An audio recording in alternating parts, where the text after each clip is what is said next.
to the GoTeez Sports Page, coming to you live from the Bluetick Tavern in Maryville at 92.5 FM and 1180 AM. Streaming live on Facebook, YouTube, and Twitch. Bringing you the best in Blount County sports since 1978. Featuring the Greenfield Gunner, Mike Edwards, former Maryville Scott, Donnie Moore, and from the Daily Times, Marcus Fitzsimmons.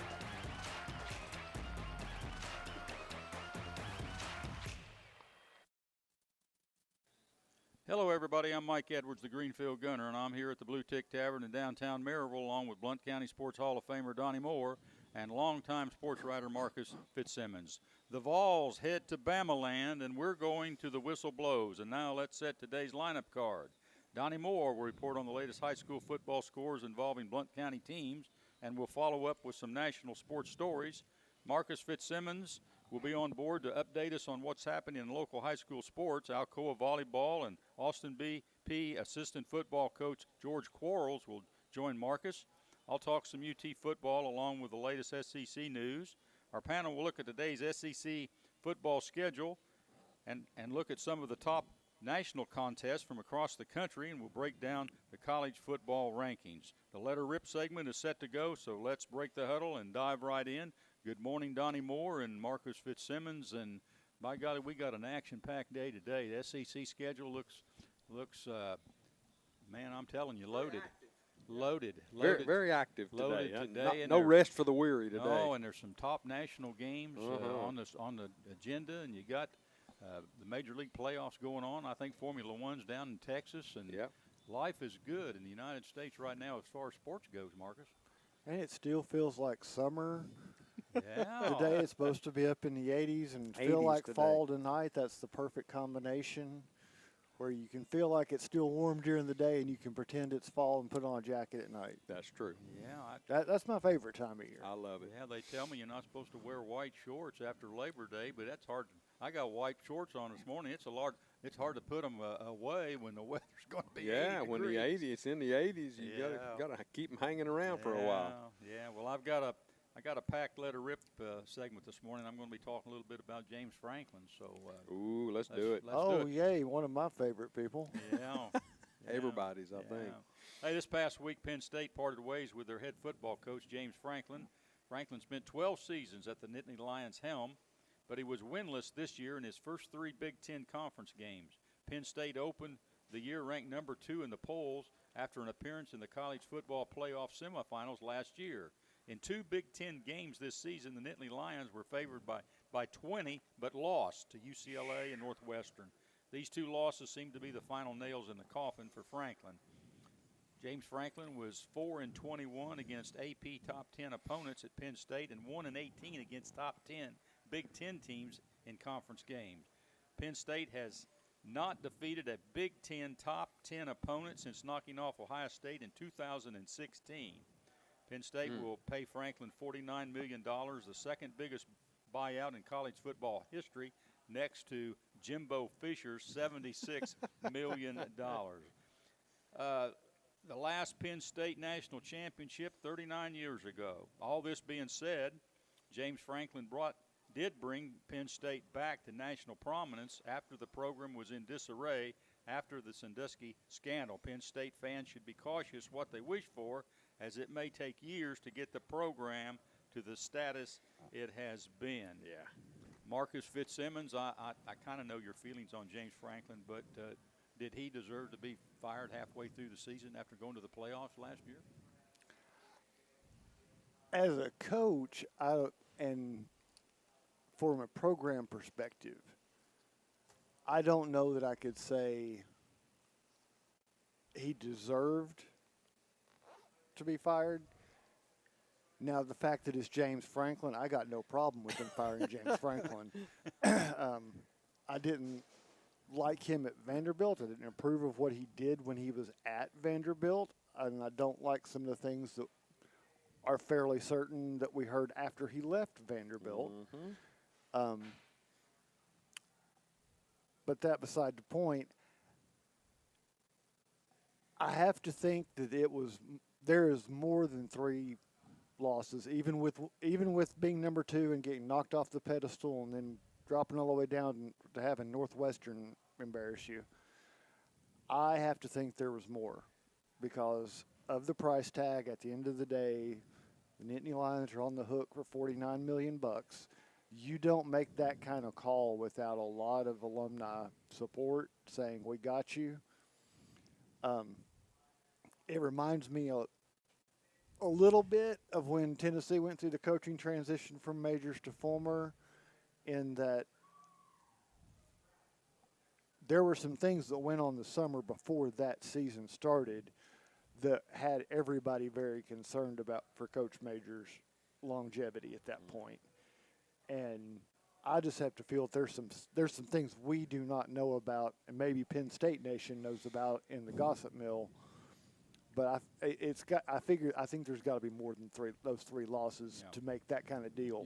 You're saying it had been brewing. I've got to feel like there was some I think that's what he's saying. I got to feel like there was some discontent. Break down that long dissertation, and it had been brewing. I feel like there had to be some discontent, Yep. and it had to be something more than his performance on the football field, because they were a playoff team. Mm-hmm. And even, I mean, we all know the fan bases believe that everybody should win national championship every year, and everybody's the next Alabama, but they're fickle. They don't usually start turning and biting that coach who at least got them in the playoffs. Yeah.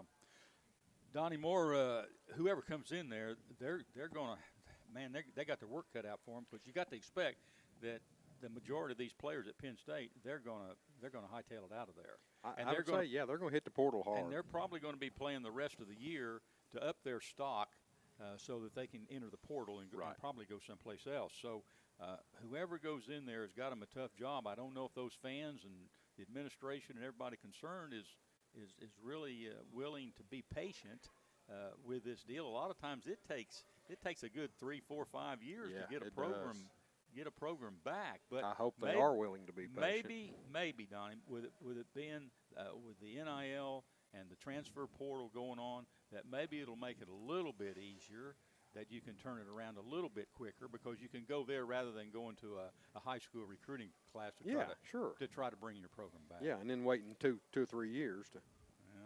You've got a selling point.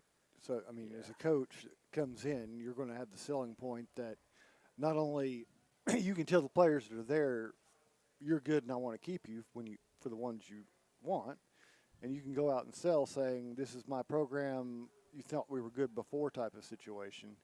The problem you have is that everybody knows there's a coaching change now. So while there's officially no contact and assistants can't do it, that doesn't stop fans from going after those players and saying, hey, come on down to Georgia. Hey, come on down to Florida. Hey, come out here to USC.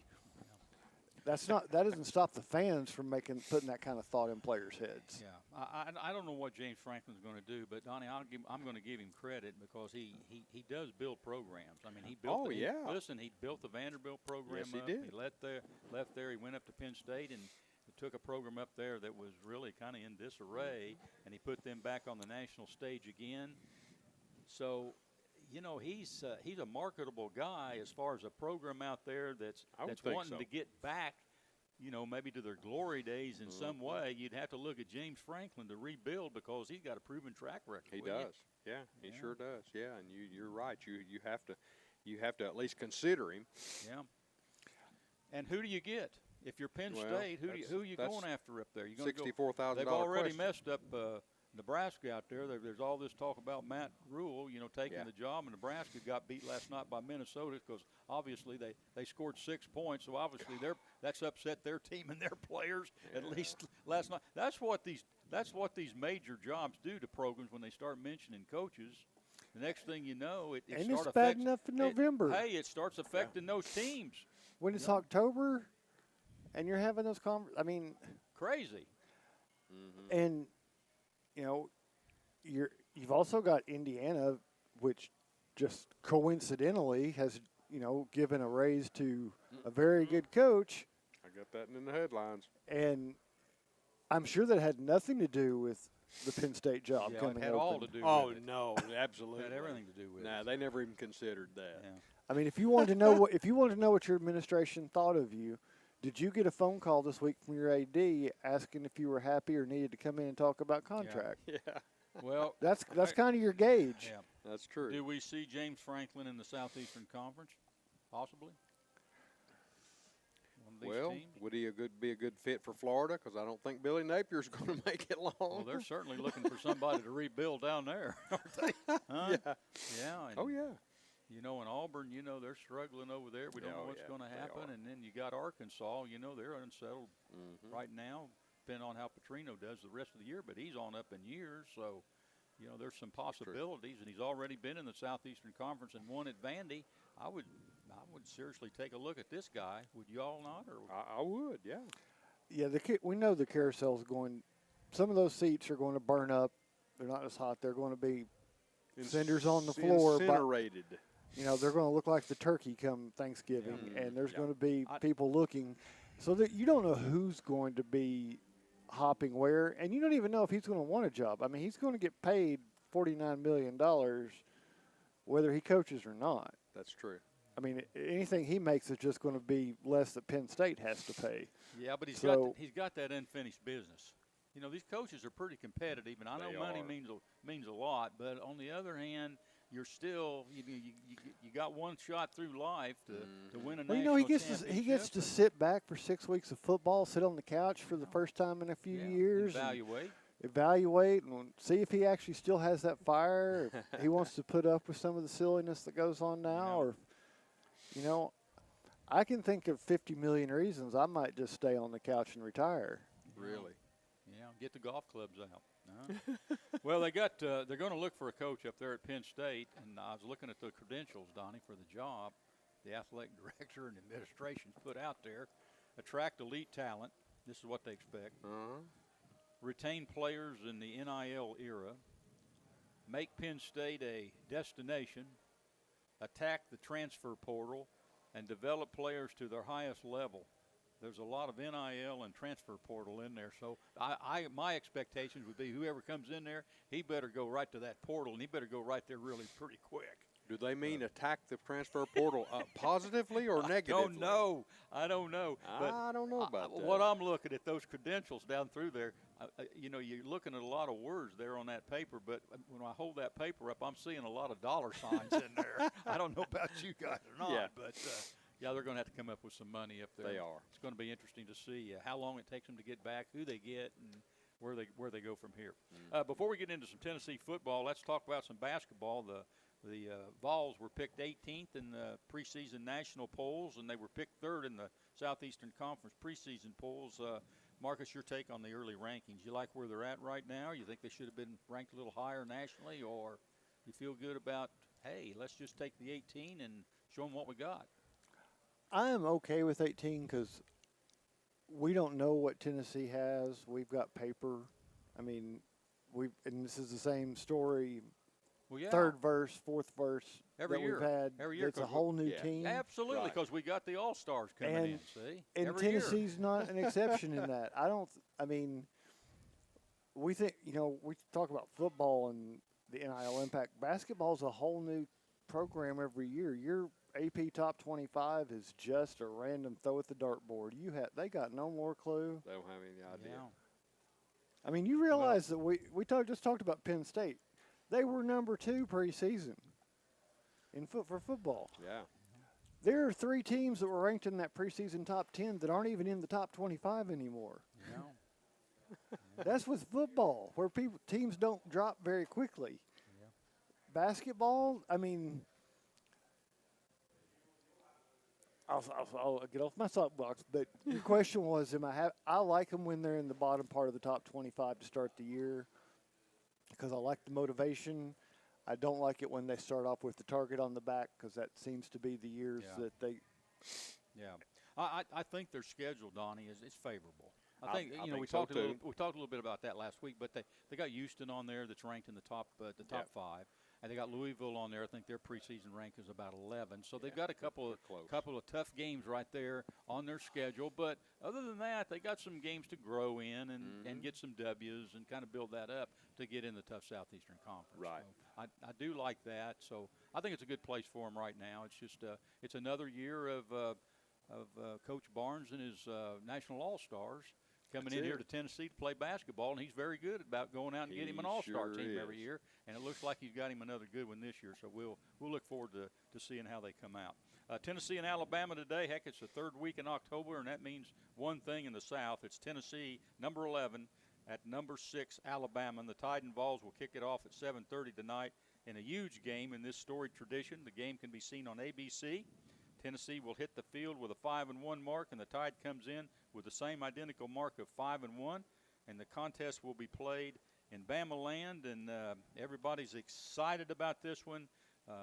There's nothing like going into the third week of October with everything on the line and possibly the rest of the season on the line. Playoffs, national rankings, SEC conference. It's all right here, Marcus, at, 7:30 tonight on television, and we're going to find out who smokes the cigars. I don't know. It's probably going to be about 1 o'clock in the morning before they can get those cigars out, but it's going to happen one We'll way or hope the it's other. that late because I have bad feelings that somebody might be ready to start lighting up in the third quarter, depending on how this thing goes. Tennessee, Donnie, what do they need to do to win the game? What's Tennessee need to do? Well, it's been a theme throughout the season when I've been asked that question, and it hasn't changed much today. They need to get a lead early, and they'll have to play better against the run than they did last game, because Alabama's going to run it. Yeah, they're going to run it. And I'm glad you mentioned that, because that's the very first thing I had down there. Score early and set the tone for the game. Yeah. Set the momentum, get the momentum early away from home, and get your offense, get them some confidence, and get them going. Marcus, what else does Tennessee need to do to win the game today? Well, they've got to come out in the second half with that same fire. Yes. Because Tennessee's been able to accomplish what you just said. They've gone down there 3 of the last 4 trips and went to halftime with a lead of 1 to 2 scores. Then they've come out in the second half and done nothing. Last year they didn't even score in the second half. Absolutely. So you've got to come out of halftime and you've got to know that adjustments will have been made, and you've got to kind of think in your head with that game plan of, okay, we've done this really well, so they're going to tweak some things to try to stop that. What's our counter? What are we looking at doing? Because it felt like Tennessee was just like, well, they put an extra guy in there, so I guess we just keep doing what we've been doing in the first half, and just we'll hope we can beat that extra guy being there now. Yeah. Yeah. I've got some things written down here. They need some consistent drives. Work the Bama defense, keep them out there on the field, and take the ball down there, and don't end those drives with penalties. You don't want to get yourself in 1 in 15 situations with offside, or not offsides, but illegal procedure or motion or any of that type of thing. And make some big offensive plays, with your receivers. I think that's important to do as the game progresses. Of course, no turnovers. You turn the ball over. This bothers me a little bit because Alabama, they've been intercepting the ball.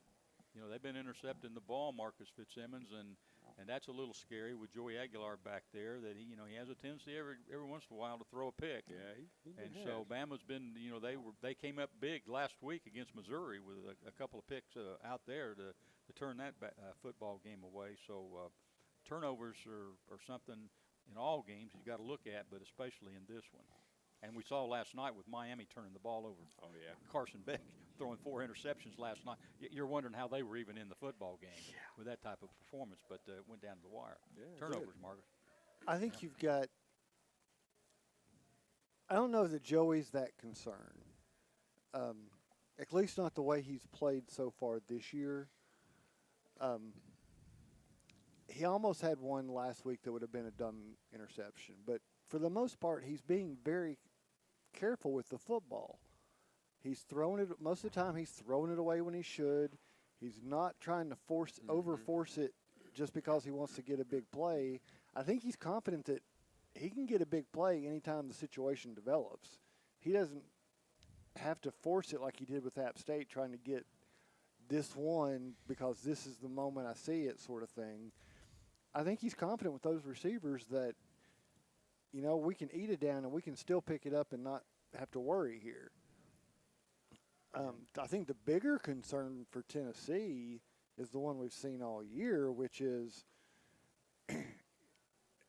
you know, you've got that secondary out there playing one-on-one, and that concerns me against these Alabama receivers. Yeah, it does. I think for all that Georgia did, I think Alabama's got the potential to really take advantage of those one-on-ones more than Georgia could. I was talking to somebody last week. Of course, on TV, you know, it's sort of one-dimensional. You see the ball and the receiver. Yeah. You don't see the field.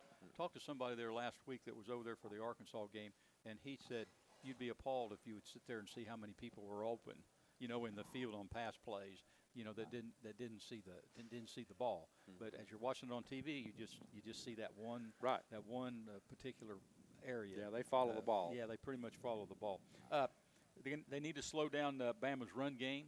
You know, since that Florida State loss, Bama, this is a different Bama team. You know, they have built on that loss to Florida State. That opening, ran the ball really well last week against Missouri, and we've got some question marks on that defensive line up front on the run right now, and that was really exposed, I thought, last week against Arkansas. And I think too, another thing that just hit me a minute ago is that offensively Tennessee cannot depend entirely on big plays. No, to win the football game. And that's a really good you point. mentioned because that too. The defense, the thing that has bailed the defense out in the last two SEC games have been the big plays that they've got on either interceptions or fumbles that have turned the game or won the game right there at the end. You can't depend on that. No. And to go a little bit further with that, you know, this Tennessee team is right now 5-1, and they could be 6-0, you know, with a field goal against Georgia. But on the other hand, they've beaten Mississippi State in a close one in overtime. Oh yeah.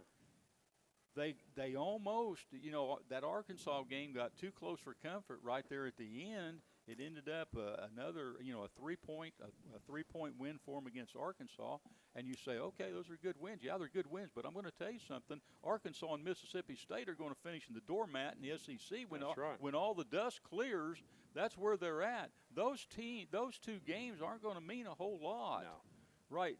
The game today is against a ranked team. Don't know what Oklahoma's going to be. They've got a really tough haul before they come in here to play Tennessee. They may or may not be ranked when they come in here. Hopefully they will be. Vanderbilt, they're ranked right now, but they've got an extremely tough schedule too the rest of the way before Tennessee. This may be the only game that Tennessee's got on their schedule to get into the playoffs against a ranked team. That's where this team's at. Yep, that's how big this game is today for Tennessee. Crucial turning point in the season today. Yes, because they may not have another opportunity to beat a higher-ranked team where they won't. No, they just won't, based on the way it looks. Yeah, but you can make the best case for Tennessee is they make a statement win, and we roll the clock back 30 years and Tennessee opens with a touchdown and runs away with this. But that's not the way the SEC has played this year. Especially if you look at last week. Yes, Arkansas came back on Tennessee and made it closer than people were comfortable with. That was the case in every SEC game last week. Every SEC game with a top team against an unranked team was a one-score game in the fourth quarter. Marcus, we scored, 34 points against Arkansas? Is that what? 34, is that right? Am I right on the score? 34, 31? Yeah. They scored 34 points last week against a defense that couldn't stop a pregnant fox in a forest fire. They could not stop anybody. They could not. Arkansas can't stop anybody and defensively, and, you know, there we are, you know, in a close game with them. I mean, you know, in Arkansas has changed coaches, and Mississippi State's going to be on a dive, and, you know, I don't know. I don't know. I can't emphasize enough how big this is at 7:30 tonight against Alabama. It's huge. On this Tennessee and schedule. I say that because we got a taste of what, if you looked at what could have happened last weekend, the SEC was on the verge of cannibalizing itself right out of the playoffs. It was literally a couple plays in every single game, and you would not have had a team in the top 10 this week. That's true. Yeah. So I think there's a lot of carnage for October and November, and Tennessee's mission is pretty simple. You win today, and all you've got to do is hold serve the rest of the way. Alabama, what do they have to do today? Well, I've written some things down here. They need to close drives with touchdowns instead of kick field goals. Oh, yeah. That's important. Run the ball, work the Tennessee defense, keep the Vol defense on the field with long drives. Don't turn the ball over. Challenge the Vol secondary and get the crowd into the game. I don't think there's going to be any problem with the crowd being in the game. No, I don't especially either. early, Donnie. But I don't either. that all being said, would you rather be playing this game at 3:30 this afternoon or 7:30 tonight? Well, I don't know that they had a whole lot of choice because it's a prime-time game. It's probably one of the biggest games in the country. But personally, I'd rather be playing it at 3:30. But you wouldn't get your prime-time exposure that way. So. Yeah. Well, 3:30 is a lot better if you're tailgating at your house and Oh, you got yeah. people over there. As far as the food, at 7:30, it's a late supper. Yeah. It's more of a snack deal, and if you've eaten supper, you're not very hungry. So Exactly. I like the 3:30 deal a little bit better than I do the 7:30. And Yep. traditionally, the game's been played at 3:30. Right. Most of the years, but not today. The volunteer defense.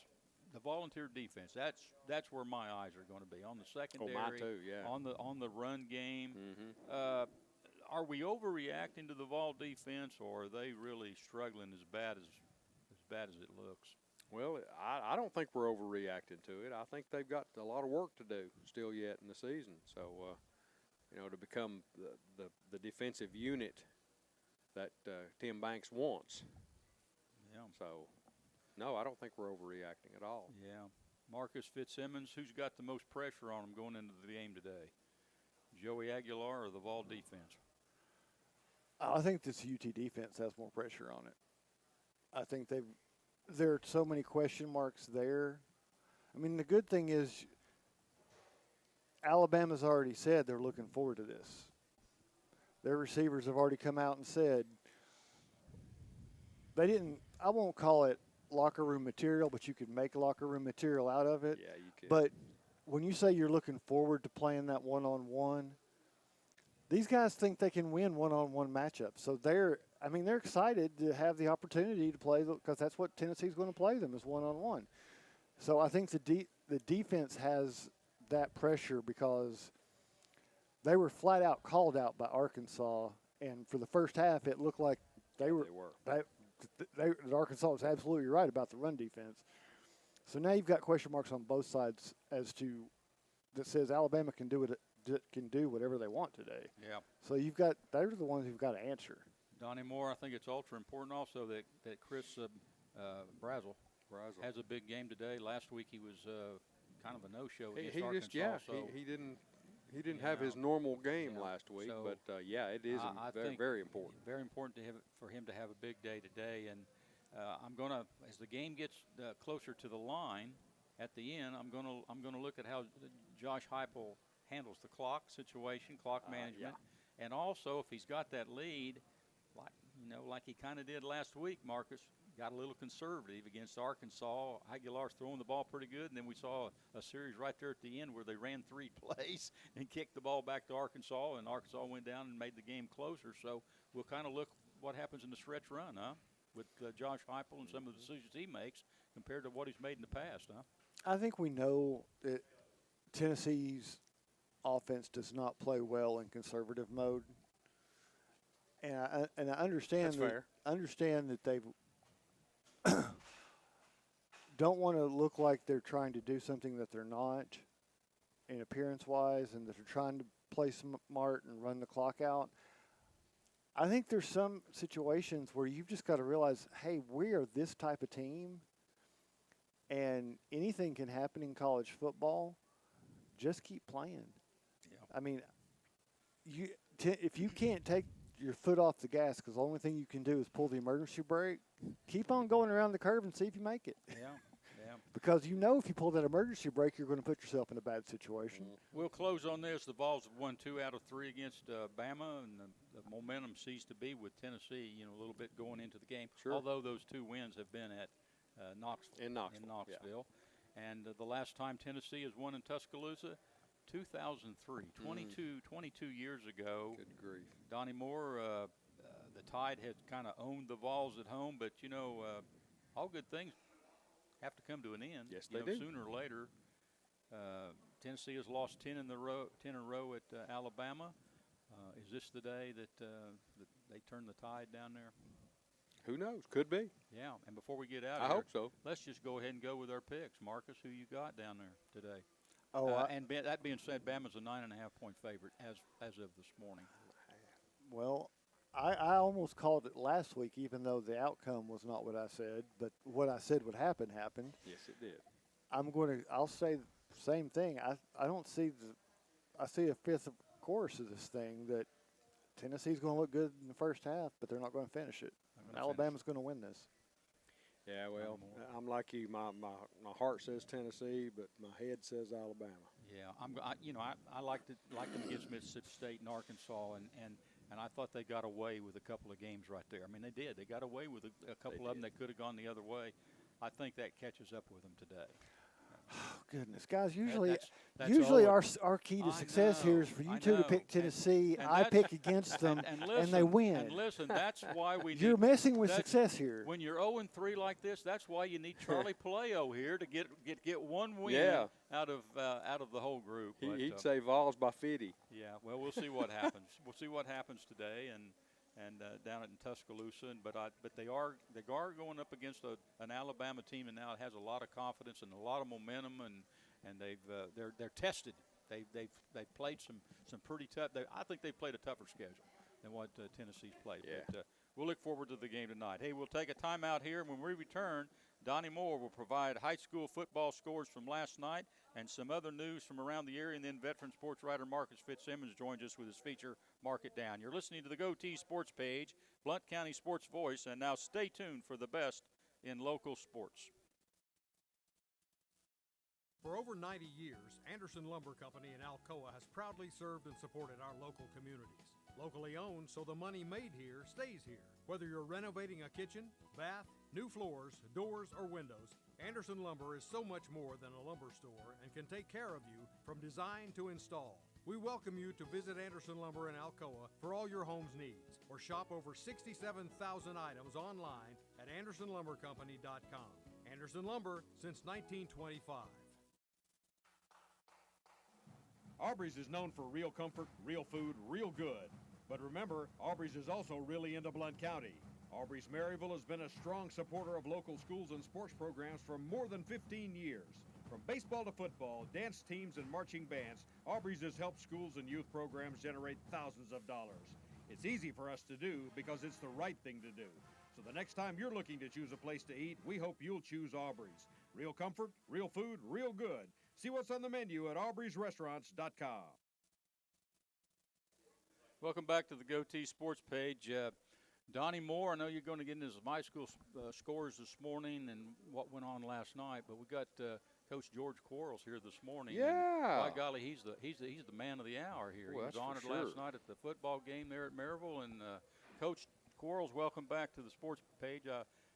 Marcus is going to get with you here in a few more minutes, but it's good to see you, buddy. It's good to be back. That's what I was telling you guys. Hadn't changed much. No, absolutely. In the same spot. And, that's true. Everybody's got a little grayer hair. And, for sure. I've got less hair, but good to see you guys. Yeah. Hey, did they name a street after you? That's what I've heard. Yeah. Well, I'll tell you right now, before you leave town, buddy, I want you to consider that you need to make that a toll road. Huh? If you That'd be nice, you put a toll right there. I can retire even sooner. Yes, you can. Well, good to have you back, and we'll look forward to you talking to Marcus. Yes, here. sir. Hey, Donnie, what do you got? Well, let's get right to it right here. Let's start off with the Mandy B Street Realty local focus, and focus on prep football for, gosh, week 9 already. Yeah, I'm flying by. It's just amazing how it is. But everything's flying by, but the weather, it's still summer. Still man. almost summertime. And I'm still out good there. with that. I am too for right now. Eagleton went to Polk County last night in a region contest and came back disappointed. Yeah, that's a little bit of surprise, wasn't it? Yeah, Polk County beat them 23-13. Eagleton has been doing really well this season. You know, we didn't know a lot about Polk County because there's not a lot of teams to compare to because we don't see many teams going to Benton. I mean, that's just the way it is. So we didn't know what to expect. But I'll say this for Eagleton, they went down 23-0 in the second quarter and still managed to come back and put 13 on the board in that situation on the road and figured out a way to shut down Polk County the rest of the way. So Eagleton is at 1-1 in that region. It's not where they wanted to be, but they still can win in week 11 and still be the 2 seed. So they've got everything still to play for here. Right. Moving on to Greenback. Greenback hosted Oakdale last night in a region game that should have been probably better than it was, but Greenback has come around, and they're playing really well. They won this one 48-7. Oh, by the way, Eagleton goes to South Green next week, who lost to Concord Christian 49-35. So back to Greenback now. 48-7 was your final right there in that region game. Greenback travels to Coalfield next week, and that's going to be a knockdown drag out. Coalfield won over Wartburg Central last night 55-0. So and Coalfield pulled the foot off the gas on that one. Oh yeah, sure. By halftime. Greenback senior night, they got the big win. They won. We talked last week. This is one they were supposed to win, and they did it. Yeah, and they did it in a much more convincing fashion than we thought they would. Style. You're right. Big game in Blount County last night was one of the games in Blount County that was big was Heritage. It's a rivalry. It's a big game. It is. Heritage versus Alcoa in a region contest. Can you imagine Alcoa and Heritage being in the same region? Well, they are. That's what happens when you open Eagleton. Yes, that's true. But Heritage got down inside the red zone a couple of times, or 2 or 3 times last night, and was thwarted by the Tornado defense. Alcoa wins it going away 47-0, keeping Heritage out of the end zone. Heritage goes to Gibbs next week. And that's their must-win. That's their must-win. To the playoffs. That's right. Is that win at Gibbs? Gibbs beat Fulton last night 51-7. And Alcoa hosts Carter next week in a region, here again, a region game. We said that Alcoa's path was going to get progressively tougher going from Heritage to Carter to Anderson County. Yes. And they met that first challenge really well last night. And that was a defensive clinic in a lot of ways of how to stop Heritage. Mm-hmm. Alcoa gave some things up, and I know they don't like that, but got an extra point block too. They got the like shutout, but they did what they from their game plan, the way they were lined up. They did what they wanted to do, which was not let Thomas Bowers get ahead of steam. Mm-hmm. They hit him in the backfield, and they hit him with multiple guys, and they were not going to let Heritage go horizontal with the pass game. The only thing they were susceptible to was the quick pass vertical, and they gave that up. Yes. But they also got the shutout. So yeah, exactly. Carter last night won over AE 41-27. So Carter's putting some points on the board. But again, AE's like Fulton. It's not the team you're thinking of. No, not the normal AE. Moving on over to our sister city over here in the Twin Cities, Maryville. They hosted Science Hill last night. And I believe George may have been there for that. I think I saw him somewhere over there. He must have drawn all the attention the first half because it was 14-10 at halftime. So. Yeah, I was thinking I needed to leave. It was, yeah, no kidding. I thought I was the black cat.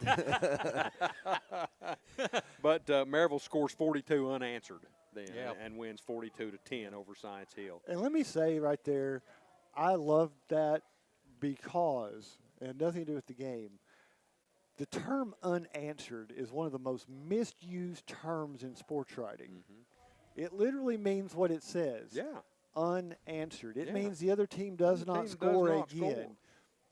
So it really annoys me when they scored 14 unanswered points before so-and-so kicked a field goal. Well, then they weren't unanswered. Weren't unanswered.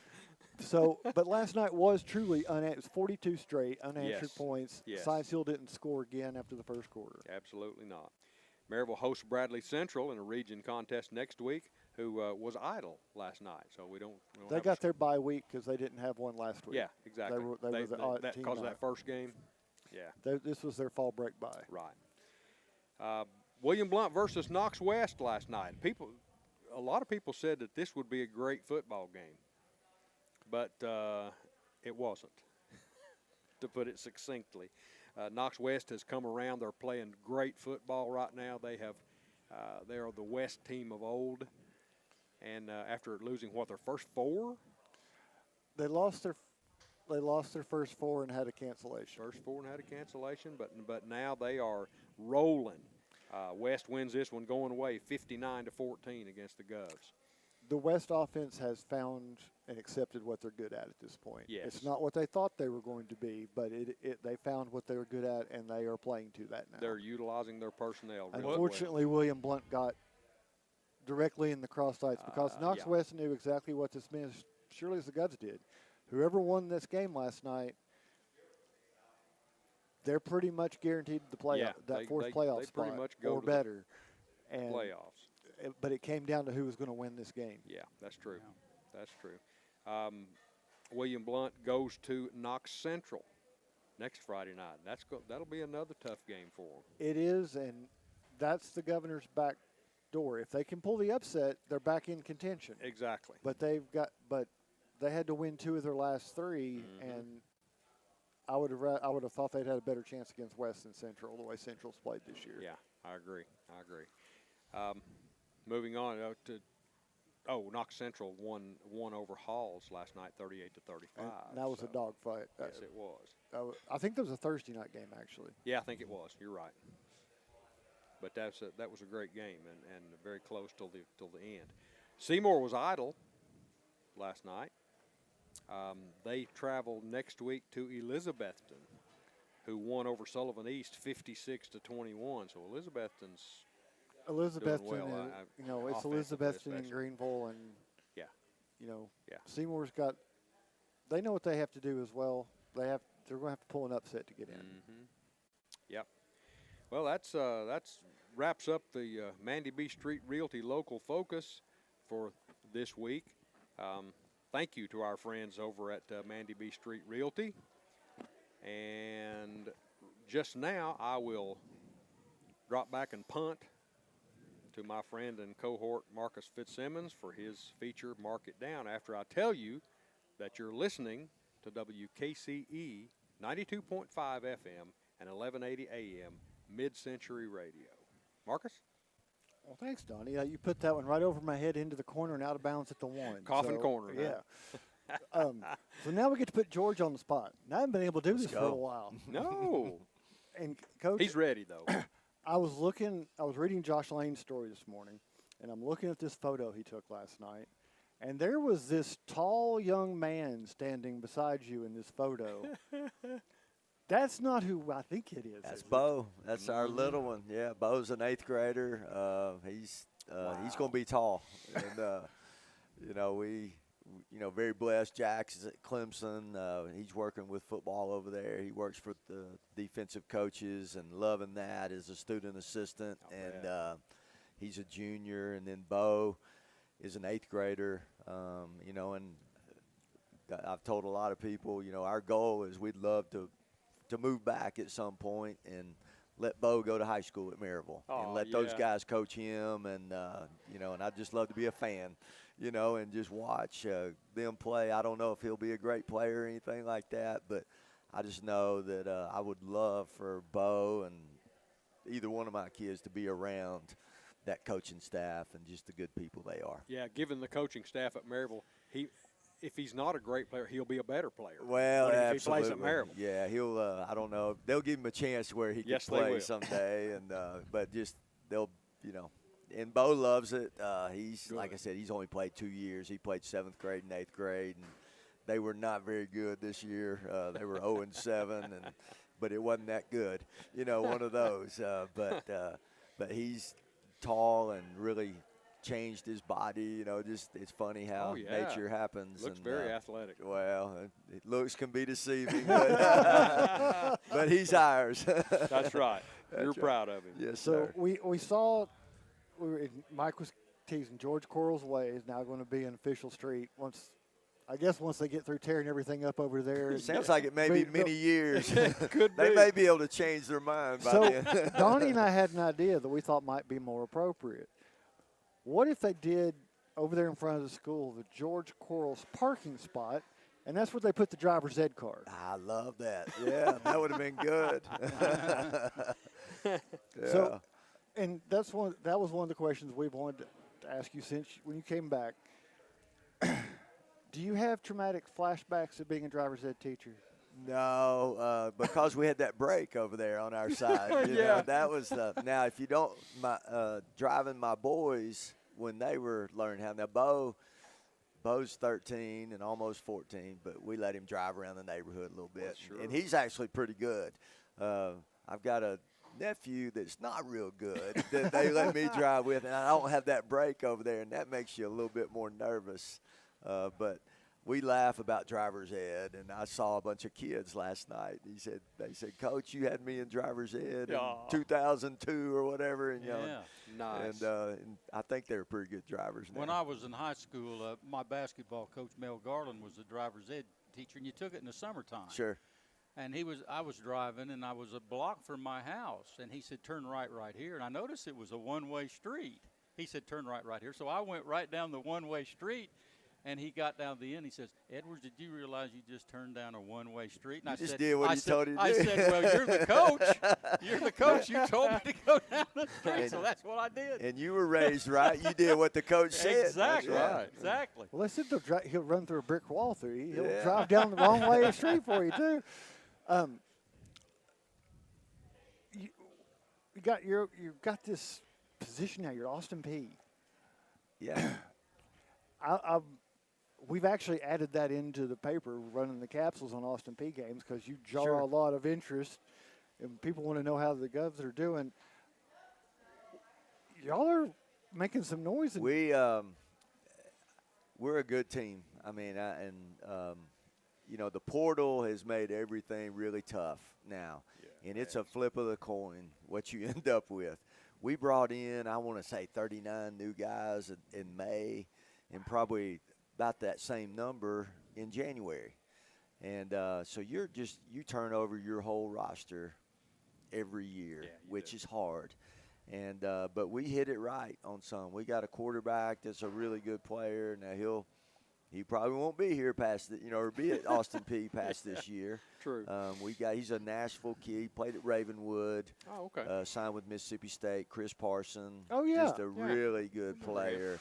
Great leader, great kid. We've hit on some receivers. We throw it and catch it as well as anybody. And the O-line, we've been better. But we beat Middle Tennessee to start the year, which is a really good win for us. And we beat them bad. It was one of those. It really wasn't that close. And then we go to Georgia, and we had a chance to cut it to one score in the fourth quarter. Mm-hmm. And, so we played them well. Defense fought, and it's just hard for us to move it on those kind of teams, sure. Just from just because you can't block those guys, right. At our level. And then we ought to be 5-2, and we gave one away last week against Eastern Kentucky, which is really disappointing. And, but if we play well the last half of the year here, we should make the playoffs, I think. Our league is really good. We play in a crazy league. It's called the United Athletic Conference. You got 2 Utah teams, 2 Texas teams. Wow. Of course, EKU and us and Central Arkansas and North Alabama and West Georgia, and I think that's it. So, but it's just a tough travel league. But Tarleton is in our league. Tarleton beat Army early in the year. They're, I think, ranked 4th in the country right now. Wow. So Abilene Christian is a really good team. Yeah. And so it's just a really competitive league, and it's been a lot of fun. Jeff Ferris, our head coach, is a Knoxville guy. He played at Catholic, played at Duke, kind of learned under Coach Cutcliffe, and He's amazing. I don't know how he does all he does. Just his energy it makes me tired just watching him. Off the charts. And I realize I'm like, I'm not cut out for this much longer, just because it's nonstop. And but he's great to work for, and it's been a lot of fun. It's been a great kind of landing spot for me, after the ETSU situation, and it's been fun. I love my role. I'm coaching tight ends and kind of the de facto assistant head coach. I have some responsibilities game day as far as game management, that kind of stuff, and it's been a lot of fun. But I know that, who knows how much longer we'll do this stuff, but I'm enjoying where I am right now. And, we always thought of you here at Maryville as like the quarterback talker, the quarterback whisperer. Anybody who came in, you were going to build him up. But we forget about the fact you were catching the ball. Yeah, we caught a few back in the old days. Yeah. And the fact that you're working with tight ends, that's got to be kind of a nice mix in the position as to what you're working with these guys on. And it's the tight ends, they're kind of, on most teams, they're the best kids on your team. They have to be. They're involved in the run game, involved in the pass game. A little bit of an overachiever group. Tight ends become such a valuable position. NFL, college. The Brock Bowers, the Tyler Warrens, those guys. They've just changed the game, and we don't have one of those yet. But we've got some really good players at Austin Peay. They're just. They make plays. They do what you ask them to do. They're dependable. They, just take care of their job. And so they're a lot of fun to coach. And I tell people this all the time. If I didn't show up one day, they would run the meeting. They would run practice. They would be just fine. A lot like those quarterbacks we had at Maryville. Yeah. And you mentioned quarterbacks. And, just looking back, we just had so many good players at Maryville.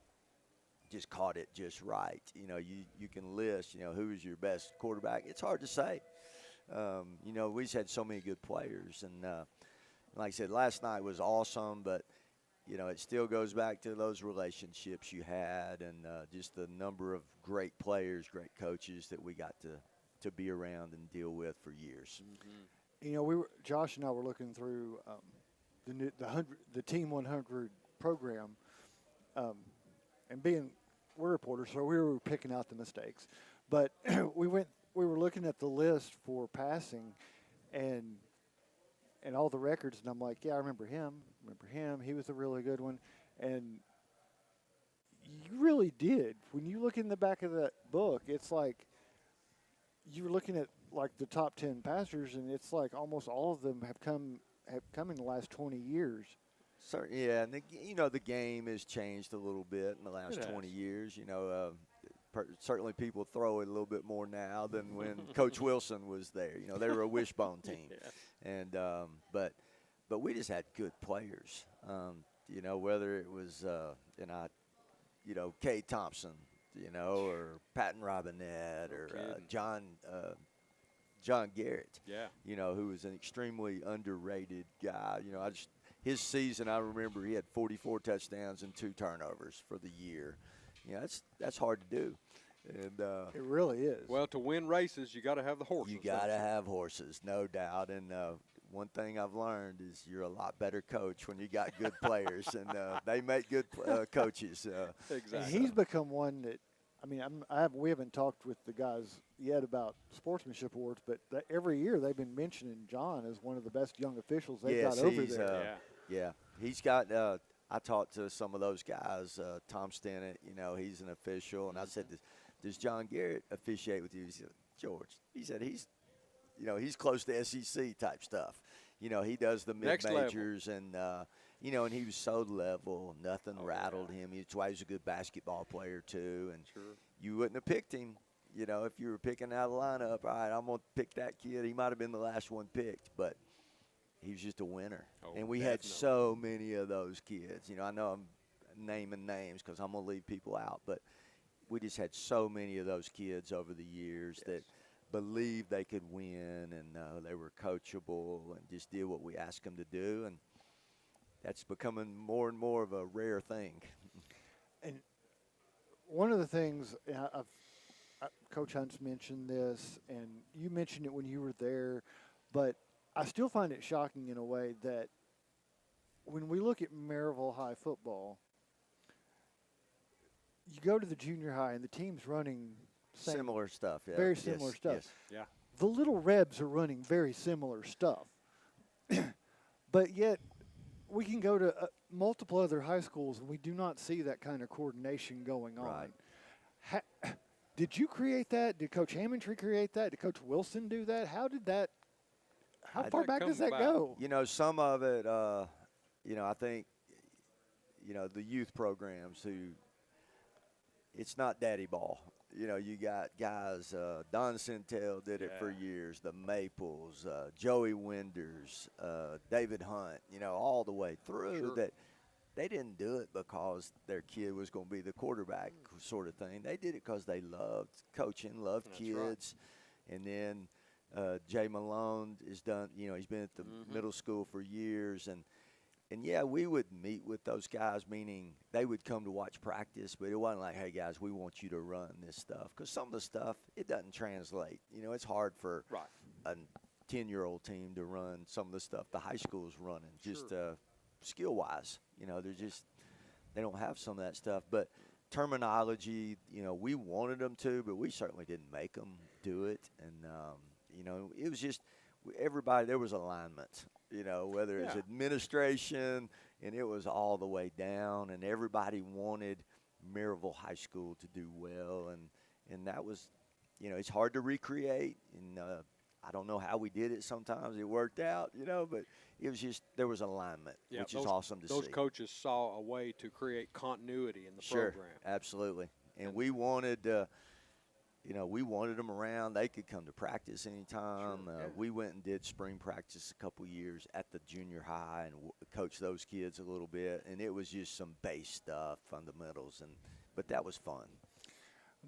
Donnie's giving me the signal, and I still remember those signals. There. I'm not going to be Bob here because you might have a tea time today, so we might need to let you get out of here. But we want to appreciate you coming by and visiting with us. So you got the off week. What's the rest of the season? Are we going to see some good things? I hope so. We've got 5 games left. You know, I think North Al is next week. North Alabama, who they are a 1-5 team, I think. But those, you know, that doesn't matter. We've got a chance to make a little run here and hopefully get in the playoffs, and that would be a great deal, especially coming off 4-8 last year. And I think we're a playoff team. I really do, talent-wise. Now you got to go out and do it, and can you stay healthy and, you know, keep the quarterback going and all that stuff. Yeah, absolutely. So. All right, Mike, I'm going to turn the page unless you got something else you want to throw out there for me. I've never been to Clarksville. What do they do for entertainment in Clarksville? Clarksville, you would not believe how big, 5th largest city in the state now. It's bigger than Murfreesboro. Yeah. It has exploded. Is that because of I think the military base there and then the university. But, you know, Fort Campbell's right there. And it's just it's a happening place. Now, don't try to drive anywhere at about 8 in the morning or at 5 o'clock in the afternoon. It's worse than Maryville ever thought about being. So, but it's a good place, you know, and we're fairly close to Nashville, and we hadn't taken much advantage of that. But a good place to live, but not like Maryville. Yeah. Don't have the mountains over there. Well, good to see you. Thank you, Mike. George, I appreciate it. Thank you. Good luck to you the rest of the year. I appreciate you always, guys. George. Always. Thank you guys. Welcome. And have a good weekend here. Appreciate it. Hey, time to turn the page, and up next is the Anderson Lumber Company Player of the Week segment. You're listening to the GoTeez Sports Page, and now stay tuned for the best in local sports. The Roger L. Newman Company began in 1984 with a vision of providing Blount County with excellent heating and cooling service. Mr. Newman also wanted a real business. No gimmicks and no high-pressure sales. They just fix it or replace it. They want to stay within your budget and make you comfortable. Their motto still stands true today. Call us first, we'll be there. Call Roger L. Newman Company at 982-5446 or visit online at rogerlnewman.com. Cooler temperatures are approaching. Upgrade your furnace now for as little as $50 a month. For over 50 years and 3 generations, the people of Blount County have trusted Stevenson Tire with their vehicles and their families. Our mission has always been simple: to provide quality products at reasonable prices with exceptional customer service. Featuring tire products from Michelin, BF Goodrich, Uniroyal, Bridgestone, Firestone, and Yokohama, Stevenson Tire also offers alignment and brake services at affordable prices. Stevenson Tire Company, 2411 East Broadway Avenue in Maryville. Call 983-1621 or online at stevensontire.net. For over Welcome back to the Bluetick Tavern in downtown Maryville. This is Mike Edwards along with the rest of our broadcast crew, and now it's time for the GoTeezSportsPage Player of the Week segment featuring Daily Times senior reporter Marcus Fitzsimmons, sponsored by Anderson Lumber Company, where quality service is always a priority. Proudly serving Blount County for over 100 years. Marcus Fitzsimmons, Donnie Moore. Lay it on me, brother. Yeah. It's good to have George Quarles in here this morning. Oh, yeah. And back in George is always so cordial and so knowledgeable and great football mind. He's a great interview. Yeah. He sure is. Yeah. And, we've talked about the college scene and what's going on in college and the playoffs and baseball and the Formula One down there. But, there's a lot going on right here in Blount County, Donnie. There sure is. We talk about Alcoa and we talk about Maryville football, but there's been some other successful high school teams here. Oh, yeah. Very successful here. William Blunt's volleyball team's been outstanding. And absolutely. Of course, we had Maryville's volleyball team in here. They were outstanding. And Marcus has got Alcoa's volleyball team in here this morning. And looks like a pretty fine group. He's trying to get them all organized. Full-time job. Got the whole crew here this morning. Yeah. Marcus, you ready to go? I think I am now. All right, boy, you've been moving around, moving and grooving right there. Got a good group in here this morning. Well, I think we do. Yeah. I'm going to hope.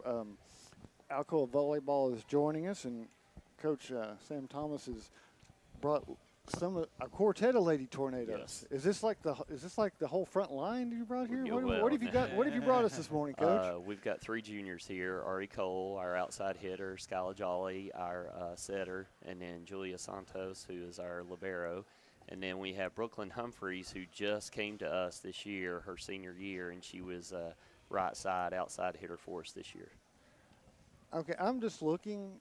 Am I correct that your libero is again the one wearing the different color shirt today? She is. Okay, I'm Yeah. glad I'm glad. This is the first time I'm thinking sports page history we've actually translated that from the court onto the video broadcast. So if you're watching on YouTube or if you're listening on the radio, go check this out on YouTube. We've actually got this working right. I can promise you this was not planned at all. So. Nobody told me. Well, Coach, appreciate you coming in. Great season. Run all the way into state section, one game away from state tournament. That's, given the quality of the teams and what we're seeing in the state right now with volleyball, that's an incredible season. You got to feel good about what they were able to accomplish this year. Absolutely. My assistant, Jamie Delaney, and I talked quite a bit in the off season. We were very apprehensive in understanding what our team was going to look like coming into this year. We had 4 seniors last year that graduated who all had viable roles, all pretty much 6 rotational players for us last year. So we knew coming in we were going to have to make quite a few adjustments, changes, just, hoping for people to step in. Brooklyn was a great addition this year, just stepped right into our program and filled a huge hole for us. Ari moved from middle last year, playing for us on the front line, to moving outside and basically playing 6 rotations for us. G went from just being a part-time back row player or server to being full-time libero. Skyla's pretty much been in her setting position for a while now. So, but it was a lot of new pieces that had to fit in, and just so proud and of this group at how well they just gelled and came together in a short period of time. So does that mean I can pick on Brooklyn first? Absolutely. Okay. You can go right ahead. Because this will be an easy one. You can kill this one with no problem. It's just right there hanging. When you come into a team like this and you got this kind of situation, does it help the fact that volleyball has become so fluid where a lot of players are playing like clubs and then playing high school and maybe playing multiple clubs? Does that fluidity of being able to change and play with different people, does that help when in a situation when you come into a team? It really does help. I mean, just coming together as individuals who play volleyball, either on a sports team or a club team, it really helps knowing that you have something in common. It helps you get along with others. And they didn't haze you, right? They didn't try to send you to the wrong locker room just for fun one day or anything? No, I was very welcomed in, and it's nervous. It makes you very nervous coming into a new group, especially as a senior. Even though you're upperclassmen, it still makes you nervous. But this team was very welcoming, and I could have asked for a better team to come into. I'll put this on the juniors. You've had a day or two to think about it. Has the excitement for next year started? It's definitely there. Yeah. I think it's there. We're losing 4 seniors, so it's like it was last year. We're not really sure what it's going to look like, so I think it'll be an adjustment, but we went very far this year, so I'm excited for next. Well, the thing with fall sports is you all have a full semester to think about our senior season and what it's going to be and start putting those pieces together. So that can be a little bit tougher because you've got that whole half of a year where you're not seniors, but you're thinking like a senior. Mm-hmm. Coach, you've probably seen this. Volleyball just goes so quick. The schedule now, it's like school started and you all are almost over. Yeah, Brooklyn can attest to this. She came from West Virginia, and when she came and talked to me about being a part of our program, she was like, "So when's your season in?" I said, "Middle of October." She's like, "What?" Because they play through December. They play practically the whole semester, and they play more like a collegiate schedule where it's, usually 1, maybe 2 matches a week, and you play a single team a night and that sort of thing. Coming into this, it is compact and it flies by, and you blink and it's done. It's a grind in that you do play so much during the week. There were, I think, 5 or 6 straight weeks where we played at least 4 days a week. Physically it takes a toll, but like you said, it's like you blink and you're there. It just flew by this year. So, in my mind, I'm still thinking we're on the old schedule where we were seeing state volleyball tournaments, state soccer tournaments, state cross country, all being basically within 6 or 7 days of each other. And now you guys are, state tournaments done, soccer's just barely starting, and cross country's still a month away. So it's a little bit more spaced out, which I'm using as a really, really weak intro to ask, does anybody do multiple sports, or is it everybody pure volleyball? Just volleyball. Just volleyball. Yep. Because it's become a year-round thing, hasn't it? Yeah. Okay. So the days of when volleyball was just a lead up into basketball are over. Is that true?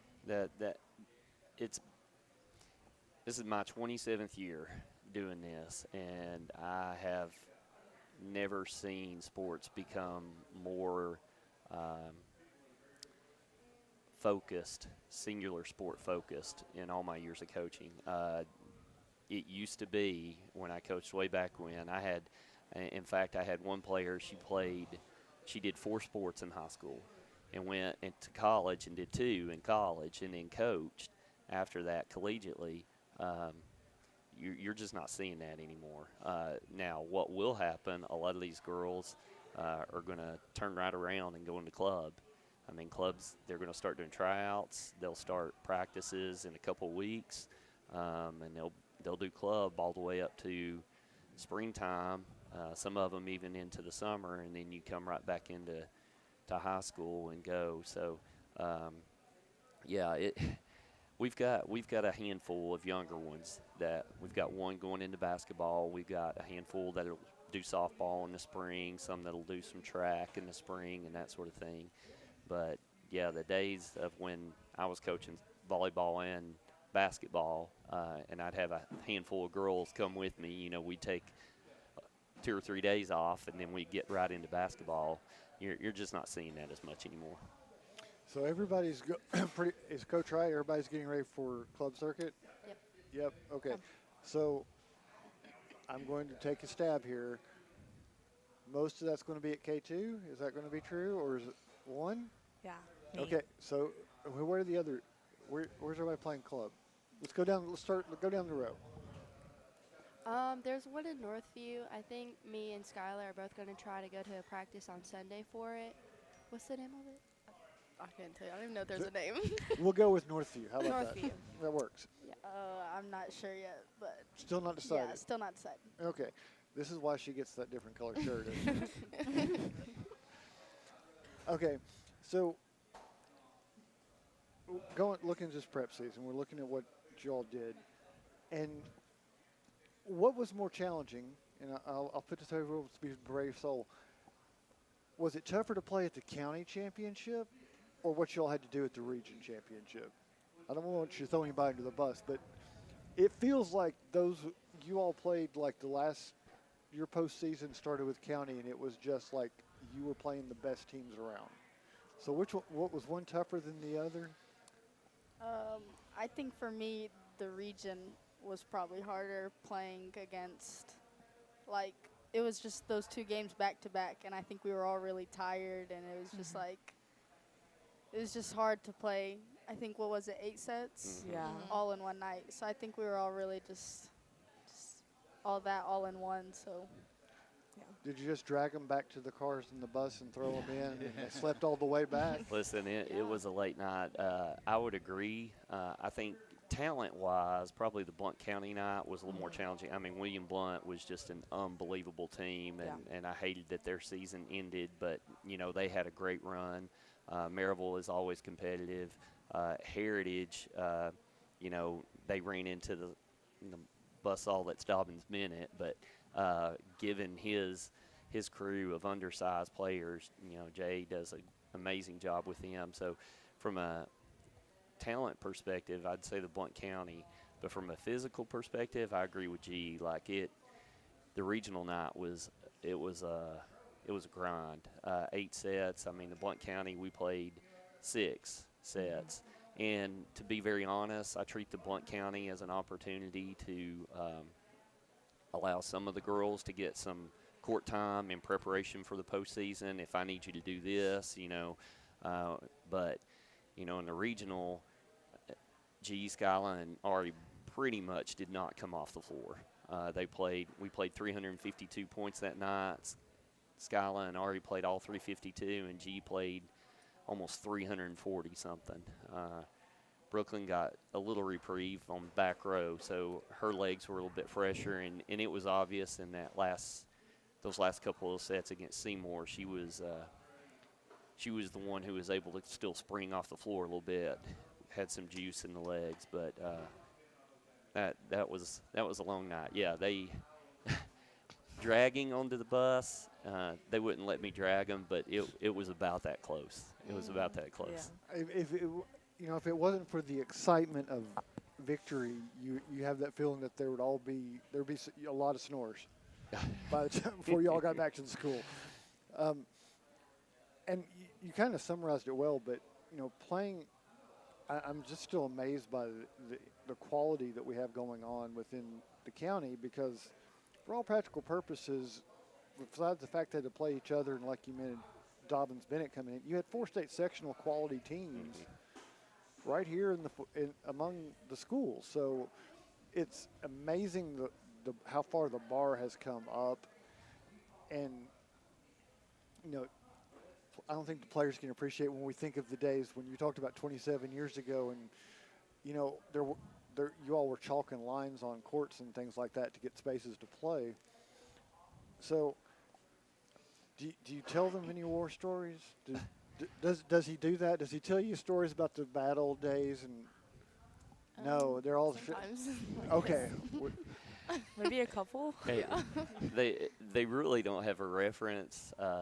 They've grown up in a time where volleyball's all been rally scoring, 3 out of 5. They don't remember side out scoring. None of those things existed. They've gone now to where doubles don't really exist, and I mean, it's just the game has evolved and changed so much. I think for most of them, the only reference they might have would be the old gymnasium, Vernon Osborne Gymnasium, but they don't even remember the days when it had no air, when we had tunnel fans on both ends, and it was, you know, it was a different environment. It was totally different.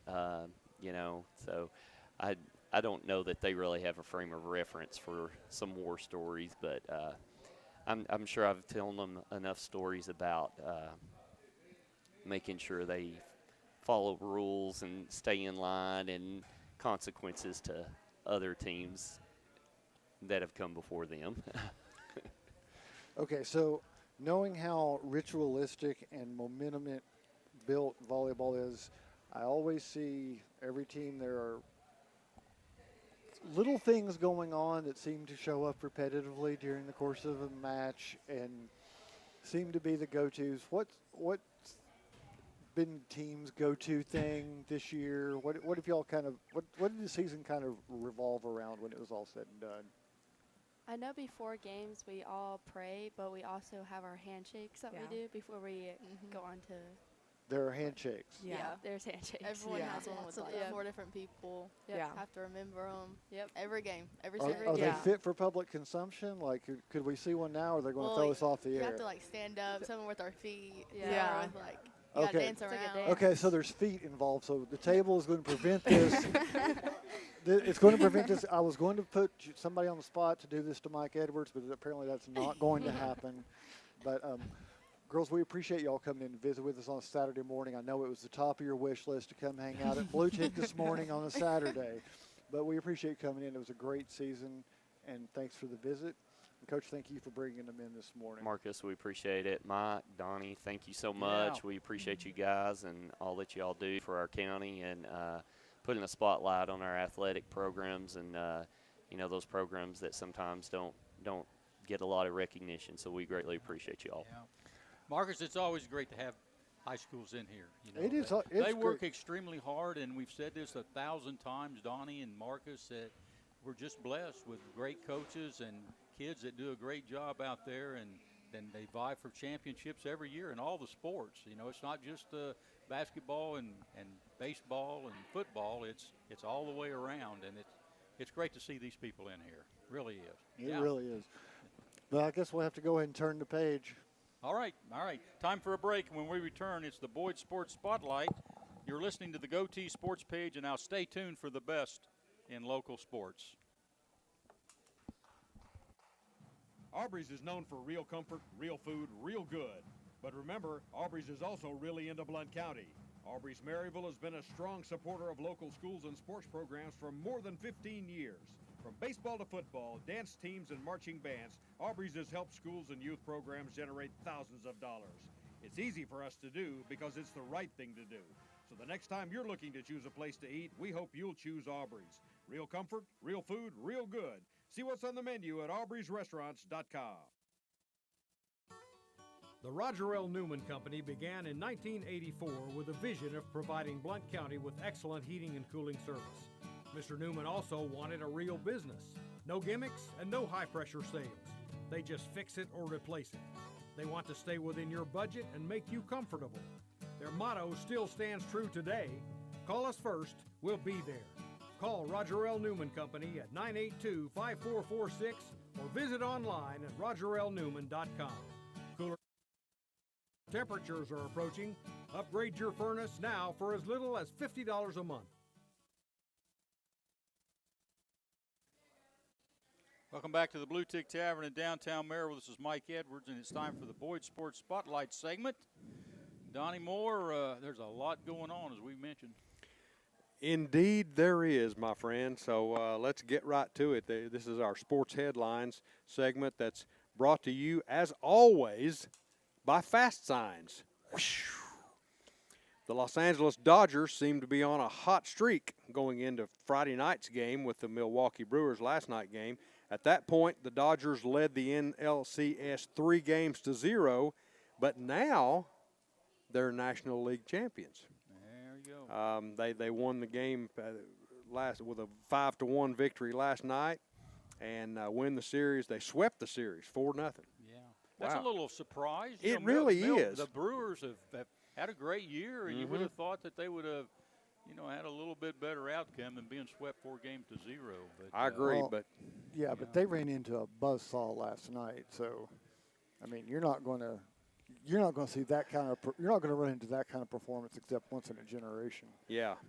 And it just happened to come in their fourth game. For example, Shohei Ohtani last night. That's where I was going. That's I was setting you up. Yeah, that's just what like the you were. volleyball girls. I was setting that right up for you. Appreciate that lob, Marcus. Shohei Ohtani hit 3 homers in the game last night and pitched 6 innings of shutout baseball with only 2 hits and had 10 strikeouts last night. And I think he became the first player to ever hit a leadoff home run in the postseason as a pitcher, as a starting pitcher. I would not be surprised at all. Goodness. Can that guy play baseball or what? Yeah. There's a reason he's making that paycheck. There are a lot of times where we question the paycheck some of these guys are bringing home. Yes. But you got This guy earns it. Well, you got a guy hitting the ball like he hits it and pitching. You got to go back. You have to go back all the way to Babe Ruth when he was back pitching for the Boston. Was it the Boston Braves or Boston? I think it was the Boston Braves, wasn't it? And then the Red Sox. Before he went to the Yankees. Yeah. And he was a pitcher. Wow. And that's definitely very unusual. You have to go back that far. Yeah, he's just kind of writing his ticket to the Hall of Fame, isn't he, pretty much? Yep, he is. Over in the American League Championship Series, it's been a much closer series with the Toronto Blue Jays and the Seattle Mariners each claiming 2 victories before last night's game. Last night, Seattle won 6-2 and leads the series 3-2. So they still got to play another one in the American League. Yeah, and if they win another one, then it's going to be a West Coast series. Sure is. Well, let's move on to college football. With the Indiana Hoosiers winning games and climbing the top 10 poll, head coach Curt Cignetti has landed a sizable raise. Cignetti and IU have agreed on a contract extension that runs through the end of the 2033 regular season and a bump in average annual pay from $8 million to $11.6 million.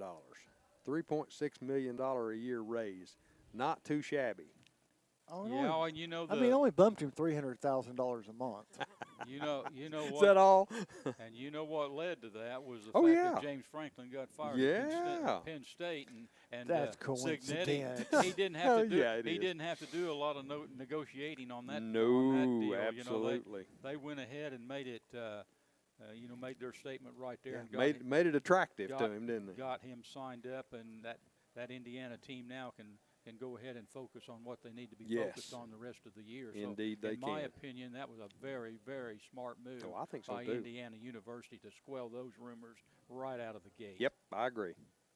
Well, Lakers star LeBron James, soon to turn 41 years of age, is going to be a free agent at the end of this season.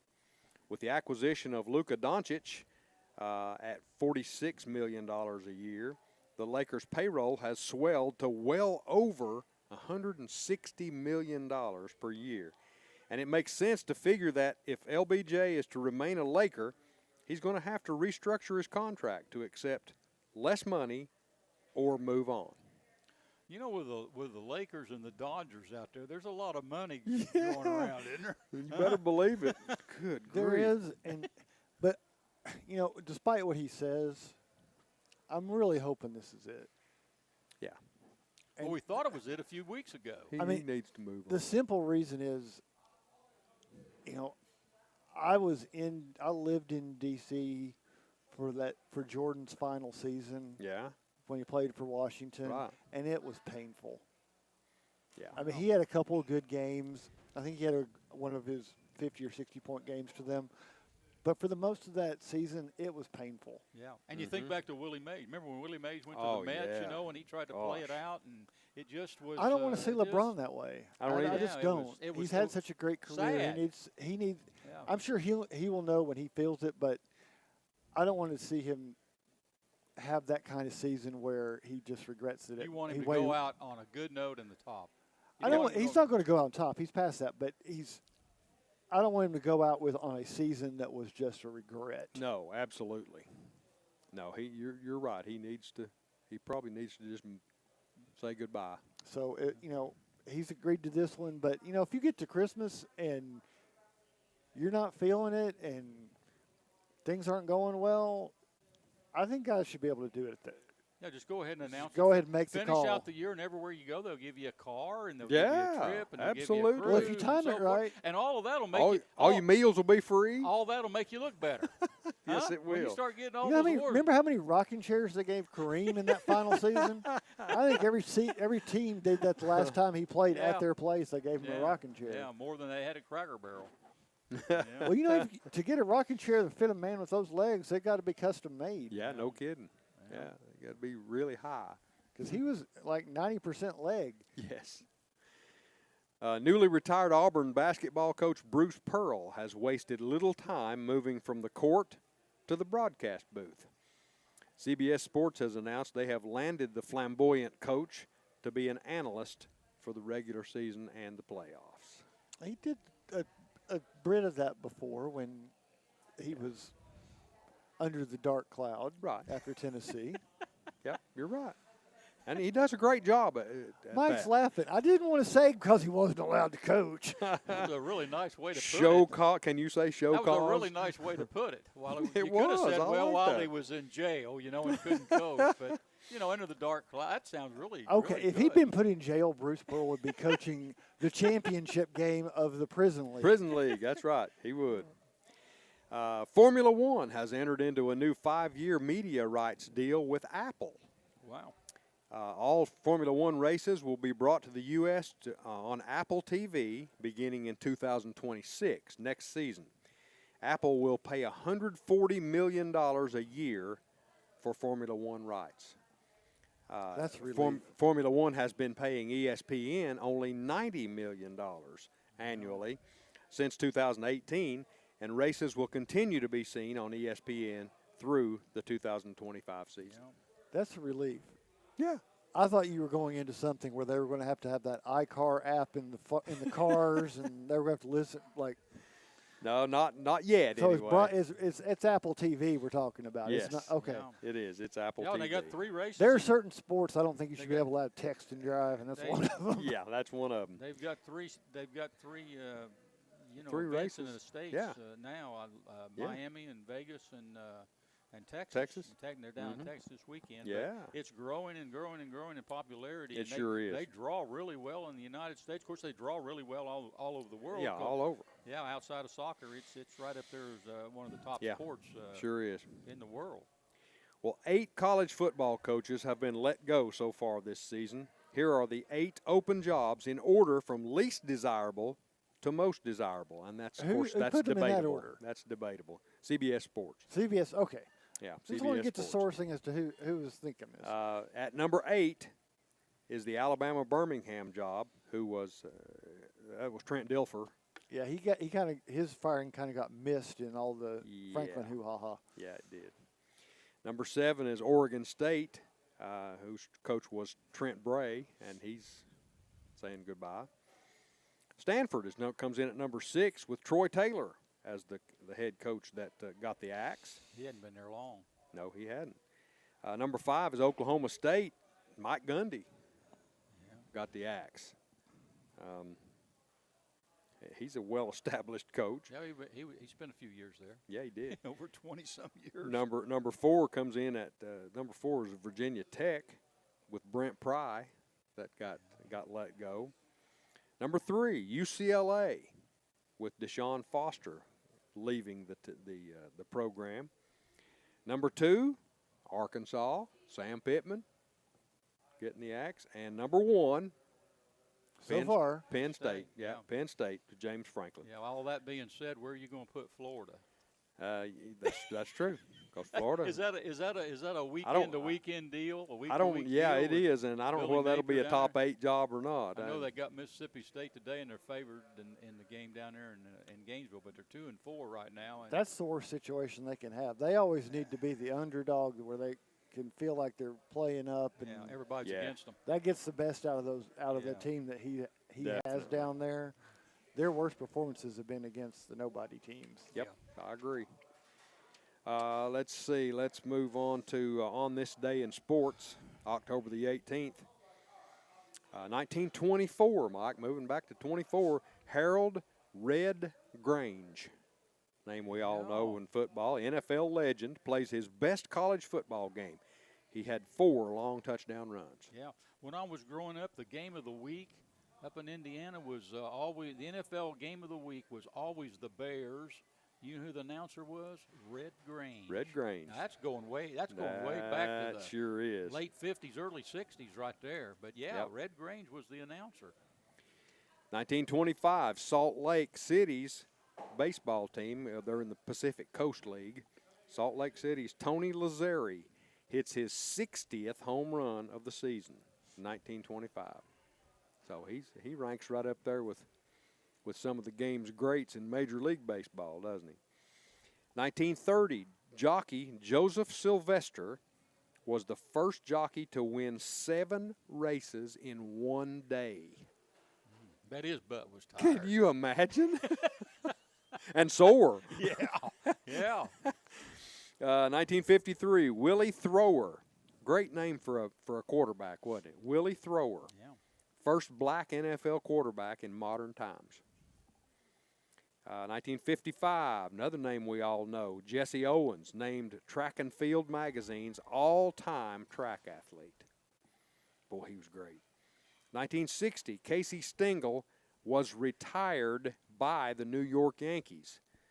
And Casey won 10 pennants with the Yankees in 12 years. Yeah, Bill Mazeroski hit that home run. Yes, sir. Ended Casey's run there when the Absolutely. Pirates beat him in the World Series. Yeah, Maz. Yeah. He's awesome. 1968, American long jumper Bob Beamon sets the world record in high altitude at Mexico City Olympics. Jumped 29 feet 2.5 inches. Of course, that's been broken several times yet. But this was a 22-inch improvement over the previous world record. Outjumped the previous world record holder by 22 inches. 1968 again, United States Olympic Committee suspends Tommy Smith and John Carlos for giving the Black Power salute on the medal stand. That was a scene we all. I remember that. I do too. I remember that. We think we're going through rough times right now. Those were rough times. Yes, back in they those were. Days too, huh? They were. Yeah. 1974, Chicago Bulls forward Nate Thurmond is the first NBA player to complete a quadruple double.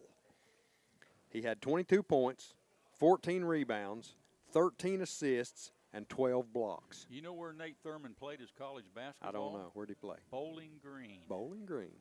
Wow. He's a great player. Yeah.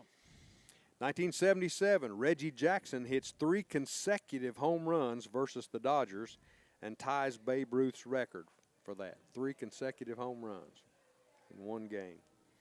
1981, New York Giants' Joe Danello ties the NFL record of 6 field goals in one game. Joe Danello. 2009, here's another name we know well. Tom Brady throws 5 touchdowns in the second quarter versus the Titans. I remember that game. As an NFL record. The Titans were having trouble back in those days stopping people. Yes, Marcus. they were. that was a horrific radio call. Mike Keith had that call, and that's one of the few times where I've even heard Mike. You could hear it in his voice of, "Good night, what are we doing? What's going on here?" Well, this item didn't happen today on October the 18th, but it happened on the 16th of October. So I'm going to call it this week, the third Saturday in October in 1982. Alan Cockrell threw 2 touchdown passes. Fuad Revez kicked 4 field goals, and the Vols picked off a pass in the end zone with 17 seconds left in the game as Tennessee upset number 2 Alabama 35-28. That was the first win over Bear Bryant in 12 years. I'd like to think that was the one that killed him. Yeah, probably so. Birthdays on today's date, 1928, Keith Jackson, American sportscaster, born in Roopville, Georgia. Whoa, Nelly. Yeah. Keith, he died in 2018. Yeah. Keith Jackson. 1939, born on this day, Mike Ditka. Bears, Cowboys, Rookie of the Year in 1961. Iron Mike. Yes, sir. Born in Carnegie, Pennsylvania. He's 85 years of age. The Bears. The Bears. 1956, the year I was born. Also, Martina Navratilova was born on today's date. She had 18 Grand Slam titles, born in Prague, Czech Republic. Martina Navratilova. She was good, and she's 69 years old today. 1958, Thomas Hitman Hearns, born, had 5 titles in 5 different weight classes. He just couldn't keep his weight at one area, could he? No, he was all over the place, wasn't he? Went on these feeding binges and had Fad diets and feeding binges. Yeah, he was. You know where he's born? Have no idea. Memphis. Really? Memphis, Tennessee. He's 67 years old today. Good for him. 1984. Another name you know well if you follow American alpine skiing, Lindsey Vonn. She won an Olympic gold in 2010. Born in St. Paul, Minnesota. She's 41 years old. Happy birthday, Lindsay. One death to speak of note on this day. In 2013, American football coach of the Oilers and the Saints died at 90. His name? Bum Phillips. Bum Phillips. That's right. Yeah. Bum Phillips. Good coach. Yeah, he played the role. Cowboy boots. He on the did, sidelines. yes. He sure did. Well, that's all for this week's Sports Headlines, brought to you, as always, by Fast Signs. I'm Donnie Moore. Back to you, Gunner. All right. I got to file a protest. Lay it up. Lay it on us, Marcus. We went through the whole news segment there. We didn't even get through a coaching change in Nashville. No. Oh, okay. No, we didn't. Yeah. Go ahead, Marcus. We should. No, Go ahead. Talk about the Titans right there. Nobody else is. The Titans didn't want to talk about it. I mean, they didn't schedule a press conference nobody could attend. They were trying to keep it hidden. Yeah. And I mean, you had 2, and nobody could get to either one of them. So obviously, nobody knows what's going on. So let's move. Let's go on. I thought maybe you had some insight from the inside as to what had happened, but I don't know what's going on down there in Nashville. Let's talk about this SEC schedule for today. It's loaded. Loaded. It is. 3:30 game on ABC. Ole Miss, number 5 in the country, at number 9, Georgia. Ole Miss, undefeated in the Southeastern Conference and overall 6-0, and Georgia is 5-1, and they're 3-1. They got a long winning streak at Sanford Stadium, don't they? Yeah, and I tell you what, Georgia just finds a way to win. They do. Looks like you got them on the ropes, and they just find a way to win. Mm-hmm. I'm going with Georgia today. They guys. slip a sucker punch in I'm on going you. with Georgia. I know the Lane train, doing I well, but don't think Ole Miss can beat I it. don't think they can do it down there in Athens today. it depends on whether they pack the squirrel. Yeah, what do you think? If they pack the squirrel, I have faith. Yeah. In fact, I'm going to go the other way, Mike. I'm going to say the Lane train. Why did we figure that? Yeah.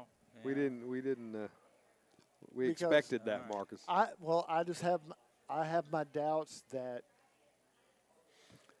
yes, Georgia is good, but if you take a good matchup, I think there are some things that first Tennessee and then Alabama have exposed about Georgia that Ole Miss is capable of taking advantage Well, the Dogs are going in. Good. They're a 7-point favorite. The Dogs there at home. Hey, up in Nashville, they're going to start a game over there at 11 o'clock our time this morning. Be 12. Good grief. Well, let's see. Yeah. It's 11 there, 12 here. It'll be It's 11 getting ready to there. come on. That's right. It'll be 11 there and 12 here. Number 10 LSU at 5-1 and 2-1 in the league. At number 17 Vanderbilt 5-1 and 1-1, and the Commodores are favored by 2.5 points as of this morning. 2.5 points. I hope they win. Yeah, I'll tell you right now, I'm going to go with Vanderbilt, guys. I'm going to go with Vanderbilt today to beat LSU. You know, LSU's played the last few weeks at home. They've been a little sketchy there at home. They you know, have. Florida played them real tough down there in Baton Rouge, and so I'm going to go with the Doors today. I second that. Anchor down. What do you think, Marcus? I'm actually going to have to go with you for totally different reasons. I think it's going back to the kickoff because especially this season, you don't want to play LSU after dark, but before then, they do not do well in the light of day this year. Yeah. And Are they vampires? They could. They're party animals is what they look like. They should be playing the Savannah Bananas. Yeah. Hey, number 16, Missouri at 5-1 and 1-1 are at Auburn today. Auburn 3-3, 0-3 in the Southeastern Conference, and Missouri is a 1.5-point favorite. That's a 7:45 game on the SEC Network. Donnie Moore, Auburn's working out an NIL deal with the officials. they can't get a call, or they seem to think they can't get a call. And it seems like every game there's a big call that goes against them that just turns the tide of the game. I agree. And I'm gonna go with the upset right here. I'm gonna pick Auburn. Marcus? I believe the Tigers are still the dark side of the force here. Which ones? Which ones? The ones that are going to be Both of wearing them? black and gold. The Como Tigers. I think they've got to feel they've got to be upset about last week. So this is the moment where they will come back out and either say we're not a total pretender, or the rest of the season's going to collapse. Yeah, I'm going with Missouri. I'm going with Missouri because they got beat at home last week against Georgia in a tough game. They got a good football team. I think they go down to Auburn today, and I think it's going to be a really tough game down there. They're only a 1.5-point favorite, but I think they come back after that loss last week against Georgia. Number 14, Oklahoma, 5-1 and 1-1. 4-point favorite at South Carolina today. The Gamecocks are 3-3 and 1-3, and that's at 12:45 on the SEC Network. The Sooners last week got thumped by the Texas. Yeah, they did. Going down the stretch. Offense was pretty much a no-show for them. No, you had it right the first time. Gamecocks need a big win. Played LSU tough last week in Baton Rouge. What do you think, Marcus? I'll go with you. You like Oklahoma or South Carolina today? This one's actually the toughest one of the matchups for me because I thought I had a little bit of inkling into what Oklahoma was good at, and I have no idea now. They've not shown any consistency. I don't know what they hang their hat on at this point. Because resilience and all those undefinables we talk about, they didn't show any of those last week. So I don't know what to make of them. I'm hoping South Carolina might give us an inclination of what we can expect when they come to Knoxville, because I really don't know what Oklahoma is right now. You don't. Who do you got? The referees. Good choice. Well, I mean, same thing about South Carolina. I mean, that's another team that just showed how fast you can go. Whoever wins the game is getting a chance to get back into the big house and get back into the living room because they're both sitting out in the outhouse right now. That is right. They've gone from the penthouse to the outhouse. I'm going to go with Oklahoma. I'm going with Oklahoma. I say they come back after that loss at Texas. I like teams, if they lose a big game, that they're going to come back and show them, hey, we're not as bad as we were the week before. It's at Carolina? Yeah, and they're playoff. They're still in the playoff picture. The Sooners are. They know this is a big game. I'm going with Oklahoma. Donnie, what do you think? I'm going to go against the grain and pick Carolina. Oh, boy. Okay. Mike, I'll agree with you. I'll take Oklahoma. At least pick them to cover anyway. Hey, Texas A&M and Arkansas.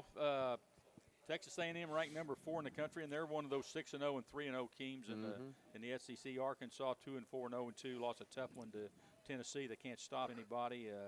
I'm going with Texas A&M. Anybody got anything different? I don't. You like Petrino at home? I'm going with the Aggies. Too many mistakes by the quarterback, and they just beat themselves, and the defense can't stop anybody. No. They can't catch a cold. I'm not going to disagree with you. I'll just say I won't be surprised if this is the game where Arkansas stuns somebody, but I don't think that's this Saturday. But okay, Marcus always likes that guy that's he's on the ground just being beat up. Yeah.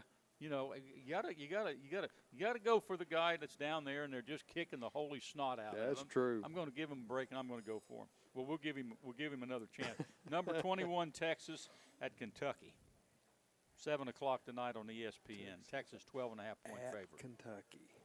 I got Kentucky. I know I've got Texas. I was going to say, I've I got just Kentucky shocked. to lose. Yes. You just shocked me. Kentucky's on Leonard's losers today. I got Kentucky to lose. I got Kentucky to lose. I got Texas. Yeah, I'm taking the Horns. Yeah. What's the line on the game?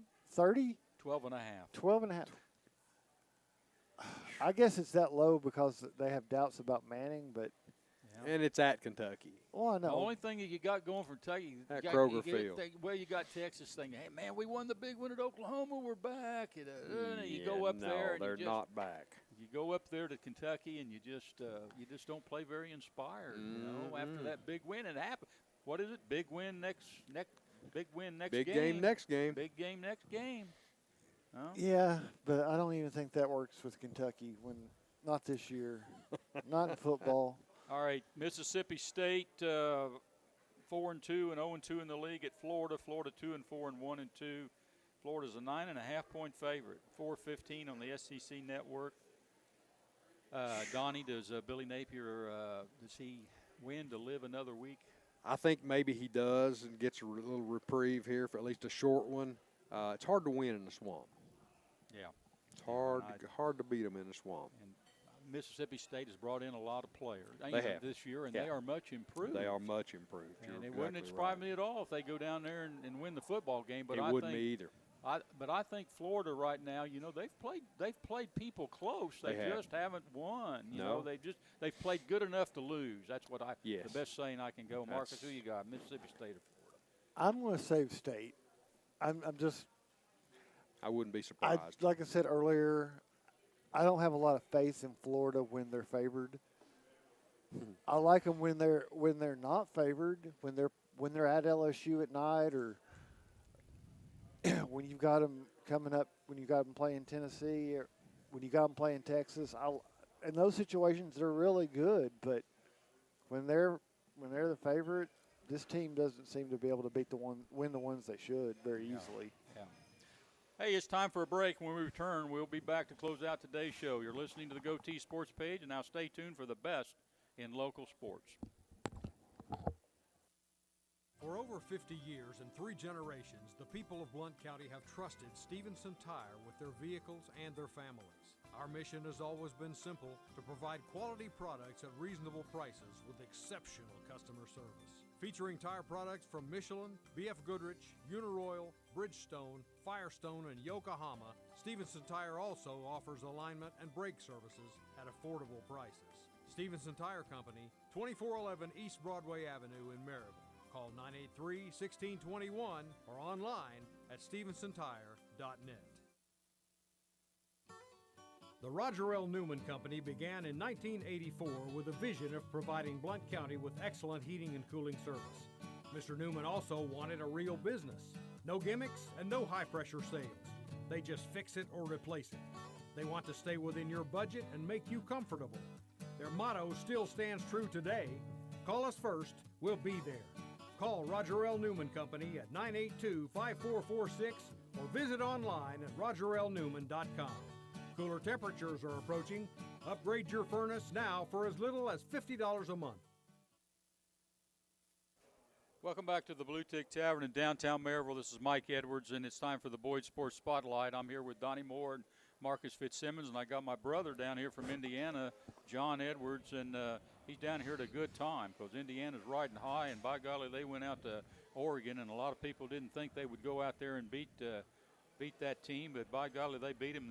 They beat them good out there, so Indiana's for real. And last night, Miami got beat, the number 2 team in the country, and if Indiana beats Michigan State today, they're going to head on into number 2 in the country, and I don't know, John, if Indiana has ever been ranked number 2 in the country before. Can you No, remember? This is a monumental time in Indiana. Hoosier football. They're not just beating teams, they're kind of dominating. They're talk about this team being the best team in the nation. You know, so we'll see. Yeah, they plucked the Ducks. They dominated Oregon. That game wasn't really doubt. as close as the outcome stated, because if you took away 2 plays in that game, a 44-yard big play touchdown and a pick six, that game ends up being 30-6 in the end. Yeah. So, you know, it was a pretty good ball game for IU. And it was a must win, because I'm looking at their schedule. They got Michigan State today. It's homecoming. They got UCLA next week. They've got Maryland in College Park. They got Penn State up in Pennsylvania. They got Wisconsin, and they got Purdue. They do not have Ohio State. They don't have Michigan. If I'm looking at the playoffs right now, I don't think there's a team that's got a better path than the Hoosiers. What do you think? No, they're looking really pretty, and you know, it really always started with that Illinois game, and they just dismantled Illinois. Illinois will never be the same the rest of the season after that game with IU.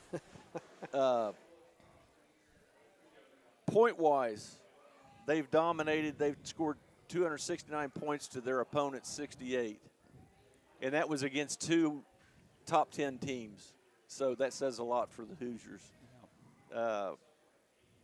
They just dominated on the line offensively and defensively, and they're averaging 3.6 sacks a game. That's pretty strong. You know what kind of sets them apart from some of the other teams across the country is the fact that they got a solid offense, scoring a lot of points. Plus, they got the defense that kind of backs that up. You know, as far as limiting the other team in scoring points, and you know. Most teams have got some weaknesses somewhere along the line, but this team doesn't seem right now to have any real weaknesses. But pretty solid top to bottom. As we've said, John, they've got the big win out there at Oregon. Now they're a 27.5-point favorite at home against a Michigan State team. Big game next game. Any let up today at all for the Hoosiers? I don't think so. I think they're going to continue to put the boot on the neck and just continue on throughout the rest of the season. We'll see. They've been healthy. You know, they stay healthy, which is very important this time of year. They don't really have any chaos within the organization now. They've signed the coach to an 8-year contract, and they've pretty much taken that equation out where they don't have to worry about that anymore, him going to Penn State or maybe another school. Heisman Trophy candidate, Fernando Mendoza. And playing well. Top 5 Heisman candidates really this week, going into this week, was Alabama's quarterback Ty Sampson, Miami's quarterback, OSU's quarterback in Indiana. And you could mark off Miami. And you could mark off Miami and Carson Beck because he ate it last night. He sure did. Yeah, he had a bad one. Goodness. They're looking good. You know, he's 109 out of 153 pass completion rating.